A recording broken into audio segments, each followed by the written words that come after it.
Algo muy importante aquí es entender que los servicios de educación especial son meramente eso, son servicios de educación especial. No es un lugar o un salón de clases a donde van todos los niños que tienen algún tipo de discapacidad. Son servicios y al momento de ser nada más un servicio que sigue al niño cuando califica para servicios de educación especial, esto significa que hay diferentes opciones. Y eso es algo que podemos nosotros empezar a pensar desde antes de que nosotros vayamos a la Junta de Educación Especial. Los primeros pasos para empezar a que el niño vaya a la escuela es ir a la junta donde le llaman el ARD. El ARD es Admissal, Review and Dismissal. Y eso es para admitir al niño, revisar el plan y darlo de alta eventualmente. Muchas veces en educación especial se le explica al padre que el niño va a entrar al programa de educación especial y cada año se va a revisar el plan. Y si a un tiempo el niño ya no necesita educación especial, se le puede dar de alta.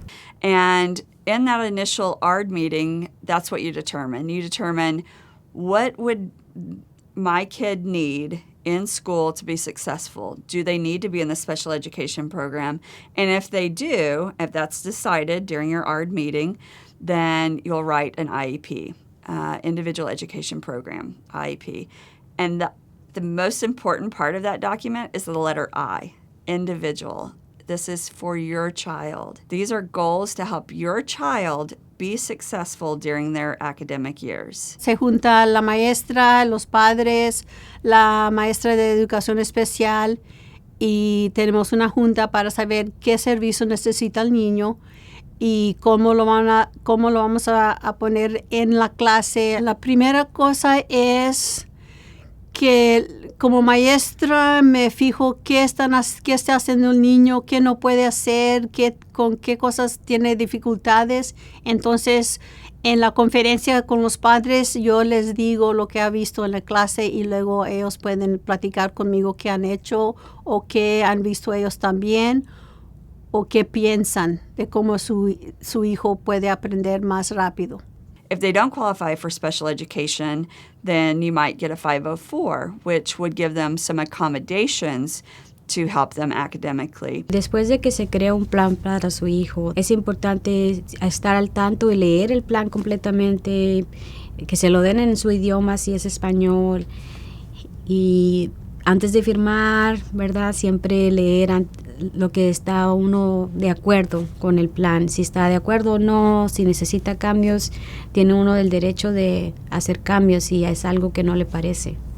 La ley federal que regula los servicios de educación especial en la escuela pública para niños con discapacidad es la ley IDEA, que en inglés viene siendo The Individuals with Disabilities Education Act. Da la estructura de la que nosotros vamos a crear el plan junto con el equipo de profesionales en la escuela, especificando cuáles van a ser los servicios ofrecidos a este niño, en qué lugar se van a otorgar estos servicios y también con qué frecuencia se van a establecer. En el caso de mi hijo, él estaba en un programa de intervención temprana a la niñez, entonces su trabajador social nos ayudó con el proceso de transferirlo a la escuela. La escuela empezó con el programa de PPCD en educación especial de los 3 y 4 años. En kinder todavía tenía educación especial, pero ya era con ayuda mínima en una clase regular. Ahora empezó el primer grado sin educación especial y él tiene un plan 504 que le ayuda si necesita acomodaciones o modificaciones en la clase. Cuando tengo niños con necesidades especiales en mi clase, me acuerdo qué quiero yo como padre que hagan con mi hija cuando ella estaba en la escuela. Así que trato de ayudarles a los padres a cómo ayudarle a su hijo haciendo las tareas,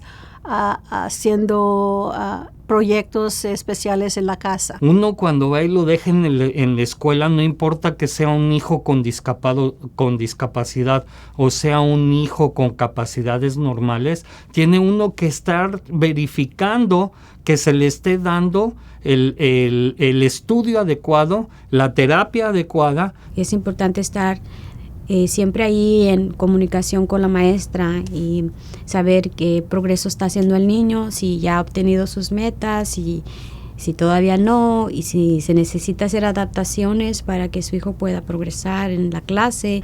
También es importante hablar con la maestra y si necesita hacer la revisión del plan, pues a llamar para hacer una junta con el equipo. Mi consejo es que investiguen todo, que no se queden con la duda, porque la única voz que de verdad tienen ellos es la de nosotros, los padres. Nadie más va a abogar por ellos. En realidad, nadie más va a abogar con amor y por amor por ellos. Yo tengo mucha comunicación con los maestros, con la escuela. Todas mis preocupaciones yo las llevo escritas y se las digo porque no quiero que se me olvide nada.